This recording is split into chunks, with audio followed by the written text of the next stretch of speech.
नमस्कार प्रिय दर्शकों, आप देख रहे हैं ज्योतिष मंत्र। प्रिय दर्शकों, आज चर्चा कर रहे हैं एक ऐसे प्रश्न की जो अनेक बार लोगों द्वारा किया जाता है कि हम लंबे समय से नवारण मंत्र का जप कर रहे हैं परंतु लाभ नहीं मिल रहा। अपितु लाभ के स्थान पर जब जब हमने मंत्र का जप किया तब तब घर में कलेश का वातावरण बन गया और स्वयं का मन भी उच्चाटित हो गया। अनेकों प्रकार की अशांति मन में घर करने लगी। परिवार में, कार्य क्षेत्र में हमारा विरोध होने लग गया या हमारे विरोध में लोग खड़े होने लग गए, शत्रु भाव बनने लग गया। ऐसा क्यों? प्रिय दर्शकों, कारण अनेक हो सकते हैं परंतु सफल नहीं हो रहा मंत्र, तो उसके लिए आज एक छोटा सा तंत्र प्रयोग इस मंत्र के साथ कराने जा रहा हूं। इसके पीछे क्या कारण है उसके लिए एक अलग से वीडियो मैं आपके लिए बना सकता हूं, क्योंकि यहां पर अनेकों कारण होते हैं और इसके लिए जब मैं वीडियो बना लूंगा तो लंबा बन जाएगा। आज मैं प्रयोग बता रहा हूं जिससे कि आपका यह प्रयोग सफल होगा और साथ ही साथ किसी भी प्रकार की देवी आराधना, देवी से निमित्त कोई भी शक्ति आराधना यदि आप करते हैं तो सफल हो। ऐसा प्रयोग आज का तंत्र का है। नवारण मंत्र के साथ नवारण मंत्र का प्रयोग करते हुए उस तंत्र को करना है। अब करना किस प्रकार से है उसको जान लेते हैं। प्रिय दर्शकों, पूर्व में भी मैं बता चुका हूं, एक ऐसे यंत्र की चर्चा करने जा रहा हूं जो गुरु कृपा से मुझे प्राप्त है और अत्यंत श्रेष्ठ है। एक परिवार में मैंने 1 वर्ष पूर्व वो यंत्र लगाया था और अभी कुछ दिनों पूर्व उसके यहाँ उस यंत्र के साथ क्या घटित हुआ उस वीडियो में मैं आपको दिखाऊंगा। उनके व्हाट्सएप स्क्रीनशॉट के माध्यम से, उनके ऑडियो के माध्यम से सुनाने का प्रयास भी करूंगा और जल्द ही उस पर वीडियो बनाऊंगा, क्योंकि शीघ्र ही आगे नवरात्रे भी आएंगे और नवरात्रों में ही ये यंत्र का निर्माण किया जा सकता है ताकि आप उस यंत्र के निर्माण करके अपना कार्य कर सके। और वह यंत्र मूल रूप से शत्रु बाधा निवारण के लिए किया जाता है। यदि शत्रु बार बार आप पर प्रयोग किया जा रहा है तब उस यंत्र का प्रयोग किया जाता है। और उस यंत्र की खासियत यह है, शीशे में जड़ के लगाना होता है। शीशे के किसी फ्रेम में यदि आप उसे अपने घर में लगाते हैं तो 2 चीजें अवश्य होंगी यदि शत्रुकृत कार्य होगा। 1 वर्ष पूर्व वहां लगाया था, 1 वर्ष बाद यह घटना घटित हुई है। पहली घटना कि शीशा टूट जाएगा यदि किसी शत्रु ने प्रयोग किया, तुरंत प्रभाव से शीशे चटक जाएगा, टूट जाएगा। और दूसरा, उसके अंदर जो लिखा हुआ है वो मिट जाएगा। ऐसा पिछले 22 वर्षों में मात्र 6 बार ऐसा हुआ है उस यंत्र के साथ। बाकी बार नहीं हुआ, अर्थात शत्रुकृत कार्यों का प्रभाव विशेष नहीं हो पाया। लेकिन 6 बार ऐसा हुआ जिससे कि वो यंत्र टूट गया। हालांकि ऐसा नहीं है उस यंत्र के ऊपर किसी प्रकार का प्रभाव पड़ा है तो अब कोई दिक्कत परेशानी आएगी, लेकिन इतना जरूर है, सचेत हो जाइए कि कुछ ना कुछ अघटित अवश्य होने की संभावनाएं बन सकती हैं। उसके लिए क्या प्रयोग किया जाएगा वह भी चर्चा उस विषय में हम करने वाले हैं। जल्दी ही उस प्रयोग को मैं आपको देने वाला हूं। और आज भी नवारण मंत्र का जो प्रयोग है वह देवी साधना में सफलता के लिए है। जब उस प्रयोग को करेंगे, आज का जो प्रयोग है वह बहुत काम आएगा आपके, इसीलिए उसकी चर्चा आज कर दी है। चलिए जानते हैं आज का प्रयोग किस प्रकार करना है। प्रिय दर्शकों, नवारण मंत्र मां भगवती का, शक्ति का श्रेष्ठ मंत्र कहा जाता है। इसमें 3 बीज लगे हुए हैं। ऐं बीज मां सरस्वती का, ह्रीं बीज जो माया बीज कहलाता है। ओंकार के समान ही इसका महत्व बताया जाता है। दुर्गा सप्तशती में देवी अथर्व शीर्ष जो है उसके अंदर जब आप पढ़ेंगे तो देखेंगे ओंकार के समान, प्रणव के समान इसकी शक्ति को बताया गया। माया बीज मंत्र है। मां भगवती त्रिपुर सुंदरी का, लक्ष्मी का ये बीज मंत्र कहलाता है। और तीसरा बीज मंत्र क्लीम बीज जो भगवान श्री कृष्ण के साथ भी लगता है और मां भगवती शक्ति कालिका के साथ भी लगता है। तो ये तीनों ही बीज इसमें हैं और इसीलिए ये अत्यंत श्रेष्ठ बन जाता है। और साथ ही साथ नवारण मंत्र को नवग्रहों से भी कनेक्ट किया जाता है, जोड़ा जाता है कि जो व्यक्ति नवारण मंत्र का प्रयोग करता है, नवारण मंत्र को सिद्ध करता है, नवारण मंत्र को जप करता है, नवग्रह की पीड़ा भी उसे नहीं सताती। चलिए जानते हैं आज के उस विशेष तंत्र प्रयोग को जिससे कि देवी मंत्रों का जप जब जब आप करेंगे तब तब आपको सफलता मिले इस तंत्र प्रयोग की सहायता से।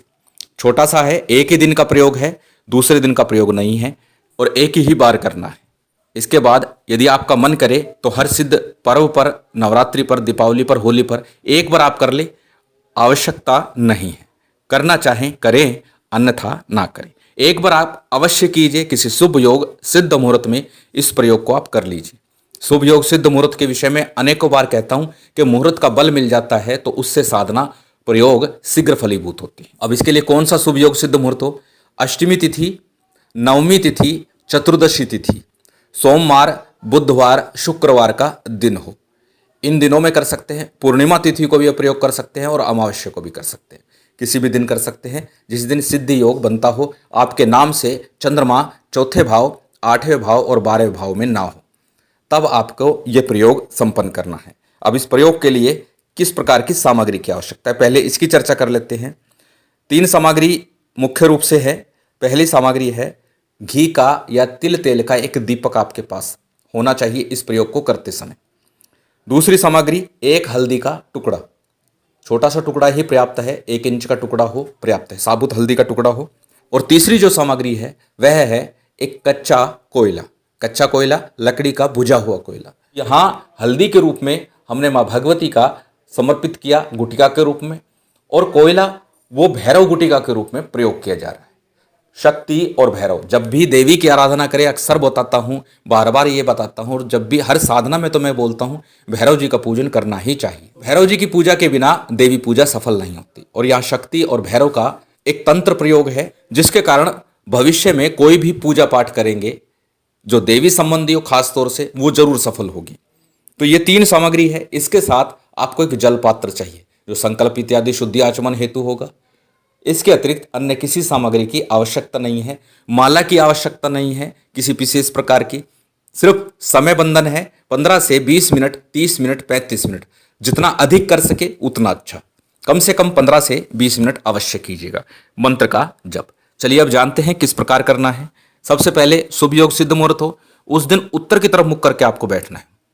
संध्या काल हो श्रेष्ठ है, नित्य प्रातः काल भी आप कर सकते हैं। प्रातः काल यदि करते हैं तो अक्सर बताता हूं पूर्व में मुख कर सकते हैं, श्रेष्ठ होता है। संध्या काल करते हैं तो उत्तर में मुख श्रेष्ठ होता है, प्रातः काल करते हैं तो पूर्व में मुख करना श्रेष्ठ होता है। शुद्धि आचमन कीजिए। शुद्धि आचमन के बाद में संकल्प लीजिए कि मैं अपनी सर्व बाधा निवारण हेतु, तंत्र बाधा निवारण हेतु, माँ भगवती कृपा प्राप्ति हेतु ये तंत्र प्रयोग कर रहा हूं। माँ भगवती कृपा सदा सर्वदा मुझ पर बनी रहे, यही कामना है और इस कामना से मैं ये प्रयोग कर रहा हूँ। इतना बोल करके संकल्प का जल थाली प्लेट या गणेश जी पर अर्पित कर दीजिए। घर के पूजा घर में इस प्रयोग को आप संपन्न कर सकते हैं। अपने सामने किसी थाली पर, चौकी पर, पट्टे पर एक प्लेट के अंदर हल्दी को और कोयले को रख लीजिए। अब हल्दी किस तरफ रखनी है? हल्दी आपको अपने बाएं हाथ की तरफ रखनी है, कोयला अपने दाहिने हाथ की तरफ। हल्दी को आपको बाएं हाथ की तरफ रखना है, कोयले को दाहिने हाथ की तरफ, और दीपक इसके मध्य में हो। इस प्रकार से प्लेट को रखिएगा। थोड़ी बड़ी प्लेट लीजिएगा ताकि दीपक मध्य में रख के दाएं बाएं इन दोनों को रख सके। इस प्रकार से रख लीजिए और उसके बाद एकाग्रचित होकर के, जैसे मैंने बताया तंत्र प्रयोग जब करते हैं तो प्राणायाम कर लेना चाहिए, तो प्राणायाम कर लीजिए। 10 बार 11 बार प्राणायाम कर लीजिए। लंबा सांस खींचिए, ओम का उच्चारण करते सांस को बाहर छोड़ दीजिए। इस प्रकार प्राणायाम किया जाता है। और तत्पश्चात नवारण मंत्र का आपको 15 से 20 मिनट कम से कम लगातार जप करना है। अधिक से अधिकम फलम, तो 30 मिनट कीजिए, 35 मिनट कीजिए, अच्छा है। कम से कम 15 मिनट आपको करना है। नवारण मंत्र आप सबको विदित होगा, फिर भी एक बार स्क्रीन पर यह दिखा रहा हूं और बोल करके बता रहा हूं। नवारण मंत्र आपकी स्क्रीन पर है। यदि आपको ज्ञात नहीं है तो आप इसे नोट कर लीजिए या इसका स्क्रीनशॉट ले लीजिए। मंत्र इस प्रकार है, एक बार बोल करके बता देता हूं। ऐं ह्रीं क्लीं चामुंडाय विच्छे। ऐं ह्रीं क्लीं चामुंडाय विच्छे। ऐं ह्रीं क्लीं चामुंडाय विच्छे। ऐं ह्रीं क्लीं चामुंडाय विच्छे। ऐं ह्रीं क्लीं चामुंडाय विच्छे। इस प्रकार से आपको 15 मिनट से 20 मिनट लगातार इस मंत्र का बिना माला के दीपक को एकटक देखते हुए, निहारते हुए, त्राटक करते हुए इस मंत्र का आपको जप करना है। और जप के उपरांत में पहले आपको हल्दी का टुकड़ा उठाना है। अपने बाएं हाथ में एक लाल रंग का छोटा सा रुमाल का टुकड़ा रख लीजिएगा, कपड़े रख लीजिए रुमाल के जितना। पहले हल्दी का टुकड़ा उठा करके रखिए, उसके बाद कोयले का टुकड़ा उठा करके रखिए और इसे बांध करके ऐं ह्रीं क्लीं चामुंडाय विच्छे इस मंत्र का उच्चारण लगातार मानसिक रूप से या उपांशु रूप से आपका चलता रहे। और जब ये बांध ले आप, तो इसे अपने पूजा स्थल पर ही किसी सेफ जगह पर रख दीजिए या पूजा घर के ऊपर कहीं कॉर्नर में बांध दीजिए। इतना भर प्रयोग है और उसके बाद आपकी कोई भी देवी साधना सफल होने लगेगी, इतना मेरा विश्वास है। छोटा सा तंत्र प्रयोग है, बड़ी शीघ्र आप कर लेंगे। 15 से 20 मिनट का समय मैं नहीं समझता बहुत अधिक है, और करके अवश्य देखना चाहिए, जब इतने से बात बन सकती है। महामाई की विशेष कृपा आप सभी को प्राप्त हो, यही कामना है और उम्मीद करता हूं आज की ये जानकारी, ये वीडियो आपको अच्छी लगी होगी।